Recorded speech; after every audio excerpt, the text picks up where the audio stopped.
خواتین و حضرات، انفیکشن کنٹرول سوسائٹی طبی مسائل کے بارے میں آپ کی اویئرنیس کے بارے میں مضامین آپ کی سماعت کے لیے پیش کر دی ہے۔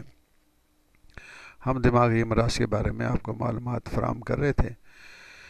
دماغی امراض کب حملہ آور ہوتے ہیں اور دماغی خلیے یعنی کہ سیلز کیمیائی پیغام کے ذریعے باہم مربوط ہوتے ہیں، یعنی ان کے اندر کنیکشن بہت بہتر طریقے سے موجود ہوتا ہے۔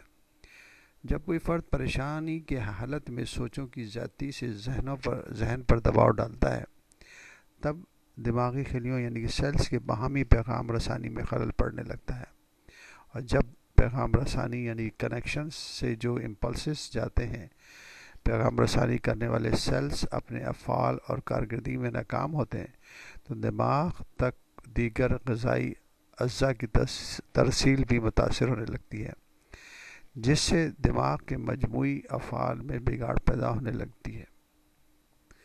یعنی کہ ہم آپ کو یہ بتائیں گے کہ دماغ کے سیلز جو ہیں، جو تعداد ہے وہ ایک کانسٹنٹ تعداد ہے، اس میں کمی ہوتی جاتی ہے، اور اس کے علاوہ یہ ہے کہ ان کا کام یہ ہے کہ اس کے اندر سے امپلس جنریٹ ہوتے ہیں۔ دماغ میں کافی سینٹرز ہیں، وہ سینٹرز ایک دوسرے سے کنیکٹڈ ہوتے ہیں۔ جو بھی امپلس پیدا ہوتا ہے، جو بھی خیالات پیدا ہوتے ہیں، جو بھی نیوز وغیرہ آپ تک پہنچتی ہے، اس کے ذریعے دماغ کے اندر فوری طور پر پیغامات پیدا ہوتے ہیں اور امپلسز پیدا ہوتے ہیں، وہ پورے دماغ کے اوپر چھا جاتے ہیں۔ تو جو بھی مسائل پیدا ہو رہے ہیں، تو ان سے جو مسائل پیدا ہوتے ہیں وہ دماغی چینجز سے پیدا ہوتے ہیں۔ مثال کے طور پر کوئی بھی فرد خاموشی سے اپنے اسٹڈیز میں مصروف ہے، یا مثال کے طور پر کوئی کالج کا اسٹوڈنٹ جو ہے، اس کے اگزام ہونے والے ہیں اور وہ اپنے اسٹڈیز میں مصروف ہے، ایک دم جو ہے نا لوڈ شیڈنگ ہو جاتی ہے اور لائٹس بند ہو جاتی ہے، دوسرے دن اگزام ہے۔ اب وہ اتنی ٹینشن جو پیدا ہوتی ہے، وہ اس ماحول کی وجہ سے وہ دماغی طور پر ٹینشن پیدا ہوتی ہے۔ ایک طرف اگزام ہے، ایک طرف ساری چیزیں تیار کرنی ہے، اور دوسری طرف لائٹ چلی گئی۔ تو ایک چھوٹی سی مثال ہم نے آپ کو دی، جس سے دماغی اس کے اوپر اثرات پڑنے لگتے ہیں۔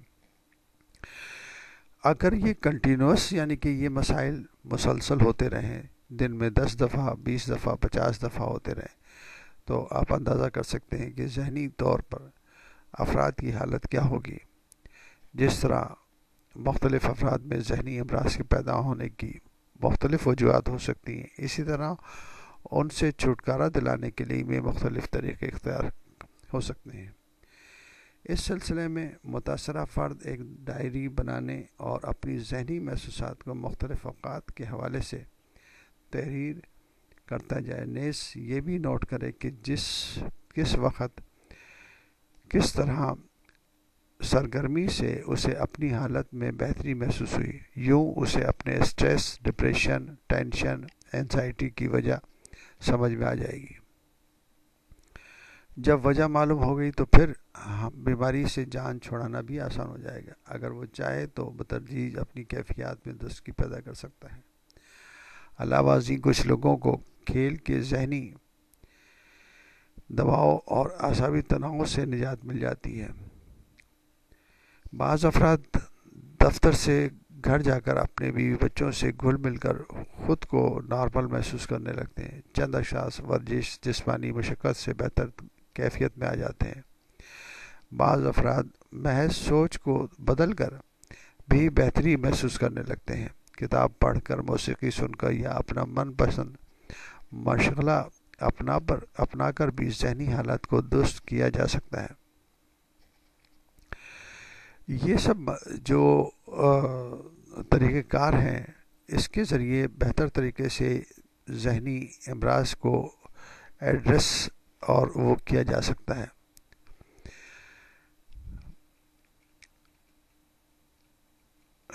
غذائی علاج دماغی امراض میں مختلف پھل جو ہے ان سے بھی فائدہ حاصل کیا جا سکتا ہے۔ کیلا کمال کے فوائد کا حامل ہے۔ پھل اور جدید تحقیق کی رو سے کیلے میں ایسے کیمیائی اجزاء پائے جاتے ہیں جو کھانے والے کو افسردگی، اداسی، چڑچڑے پن، بدمزاجی، مایوسی کی کیفیت سے محفوظ رکھتے ہیں۔ مغزیات جیسے بادام، پستہ، اخروٹ، چلغوزہ، مونگ پھلی وغیرہ بھی دماغ کی تقویت اور حفاظت میں بنیادی اہمیت کے حامل ہیں۔ دھیان رہے ہے کہ مغزیات کی ضرورت سے زیادہ استعمال کئی ایسے دوسرے عوارض کا باعث بن سکتا ہے، لہذا موسم گرما میں ان کا استعمال اپنے معالج کی اجازت کے بغیر ہرگز نہ کریں۔ اس کے علاوہ جسم کی غذائی اجزاء کے ذریعے طاقت، توانائی فراہم کرنے والے چند بڑے غذائی اجزاء کی معلومات ہم دینا چاہیں گے تاکہ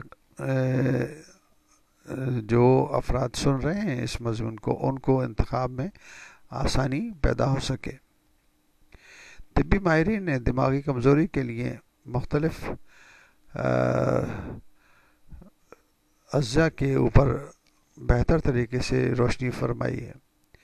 غذائی اجزاء جس میں پھل، پھول، سبزی، اناج، جنس اور مغز میں پائے جاتے ہیں، جن کے اثرات کی تفصیل ہم آپ کو بتانا چاہیں گے۔ فولاد دماغی چستی کو قائم رکھنے اور اکتاہٹ کو دور کرنے میں اہم کردار ادا کرتا ہے، یعنی کہ آئرن ڈیفیشینسی سے خون کی کمی پیدا ہو جاتی ہے۔ خون کی کمی پیدا ہونے سے انفیکشن کے چانسز بڑھ جاتے ہیں۔ دونوں کا چولی دامن کا ساتھ ہے۔ انفیکشن ہوں گے تو آئرن ڈیفیشینسی انیمیا ڈیولپ ہوگا تو اس سے انفیکشن بار بار ہوگا۔ ایک دوسرے کے اوپر یعنی کہ چولی دامن کا ساتھ ہے۔ انسان کو چڑچڑے پن سے نجات دلاتا ہے، خوف، بزدلی، کاہلی کے احساس سے بچاتا ہے، ہر حال میں ہر مشکل کا سامنا کرنے کی ہمت اور جرأت سے کام کرنا سکھاتا ہے۔ دالیں، سرخ مولی، ساگ، سبز پتوں والی سبزیاں، پالک، سویابین، گاجر، کدو، انڈے کی زردی، گوشت، کلیجی، اسٹرابیری، خوبانی، کیلا، انجیر، بادام، کھجور فولاد حاصل کرنے کے قدرتی ذرائع ہیں۔ میگنیشیم مسلز یعنی کہ پٹھوں کی طاقت دیتا ہے، دماغ اور اعصاب کی پرورش کرتا ہے۔ فاسفورس اور کیلشیم کے ساتھ مل کر ہڈیوں، دانتوں، کھوپڑی کو مضبوط بناتا ہے۔ مزاج میں تلخی اور تراوش کو ختم کرتا ہے۔ انجیر، پالک، انگور، آلو بخارا، سنترا، رس بھری، ٹماٹر میگنیشیم کے حصول کی فطری ماخذ ہیں۔ گندھک یعنی کہ زنک یعنی کہ سلفر بالوں کی نشو و نما کے لیے ضروری جز ہے، دماغی تھکاوٹ سستی کو دور کرتی ہے۔ فاسفورس کے اثرات کو دیر قائم رکھنے میں بنیادی اہمیت حاصل ہے۔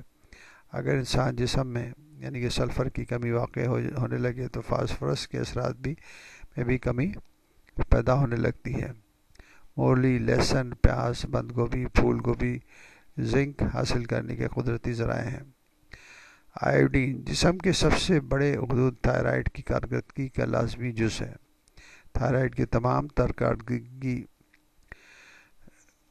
کا انحصار آیوڈین پر ہوتا ہے۔ دماغی صلاحیتوں میں اضافے، ذہانت، حافظے میں زیادتی اور نئے آئیڈیاز کی تخلیق کا باعث بنتی ہے۔ انسانی قد کی بڑھوتری کا دار و مدار بھی آیوڈین پہ ہوتا ہے۔ بالوں کی نشو و نما سیاہ رنگت قائم رکھتی ہے۔ سمندری مچھلی، چائنا گراس، انناس، پتے والی گوبھی، لہسن، بکری کا دودھ آیوڈین کے لیے بہترین ذرائع ہیں۔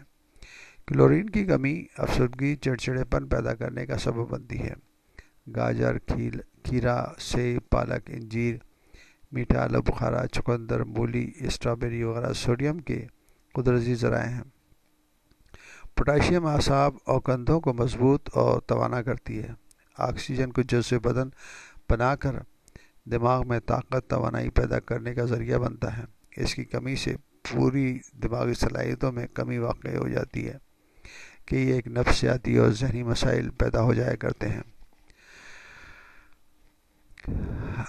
پوٹاشیم سوئے، پالک، مولی، شلجم، گاجر، ٹماٹر، آلو بخارا، تربوز وافر مقدار میں پایا جاتا ہے۔ فاسفورس ہمارے جسم میں پروٹین کے ساتھ مل کر جسمانی خلیات یعنی سیلز میں پایا جاتا ہے۔ دماغ اعصاب کے مخصوص رطوبات میں اس کی موجودگی بڑی اہم اور لازمی ہوتی ہے۔ خون میں نبکیات کی شکل میں شامل رہتا ہے۔ ہڈیوں دانتوں کی نما میں اس کی اہمیت سے انکار ممکن نہیں۔ بوڑھے افراد میں فاسفورس اور بھی ضرورت ہے۔ ٹیشو جس کے ذریعے یعنی کہ چاول، باجرہ، دالیں، شکر، دالیں، مربع جات، ساگودانہ، آم، گاجر فاسفورس کی وافر مقدار میں پائی جاتی ہے۔ علاوہ ازیں vitamin A, vitamin B, vitamin C, vitamin D اور وٹامن ای بھی ہمارے غذا کی بنیادی اور لازمی جز ہیں۔ یہ زیادہ تر ان غذاؤں میں پائے جاتے ہیں۔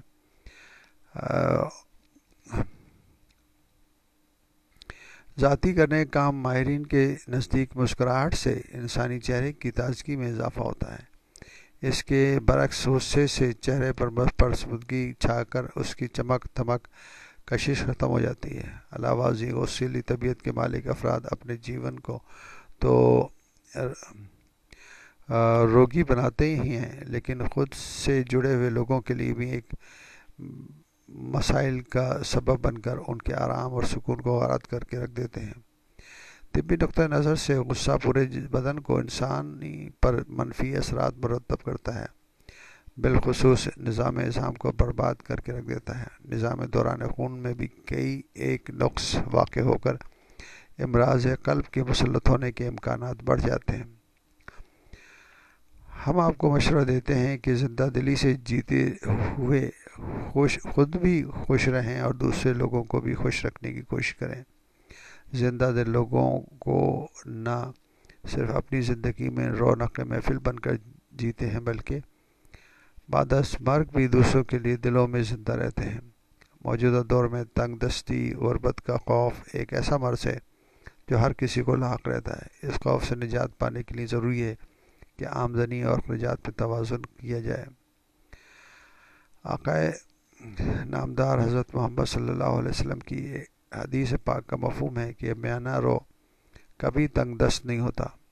ایک عام مگر بڑی کہاوت بھی مشہور ہے کہ چادر دیکھ کر پاؤں پھیلاؤ۔ آمدنی اخراجات کے مابین توازن پیدا کرنے کی عادت اپنائیں۔ ریاکاری، نمائش، ناکوچی رکھنے کا شوق جنا دفع کریں۔ چائے، کافی، قہوہ، شراب، بڑا گوشت، بینگن، دال، مسور، گولا، مشروبات، فاسٹ فوڈ، مٹھائیاں، چکنائیاں، چٹخارے دار غذائیں، تیز مسالہ جات، نشہ اور سکون آور ادویات، قبیح جذبات، مکروہ احساسات، فضول فکرات سے مکمل طور پر پرہیز کریں۔ آپ ذہنی الجھنوں سے چھٹکارا حاصل کرنے میں کامیاب ہوں گے۔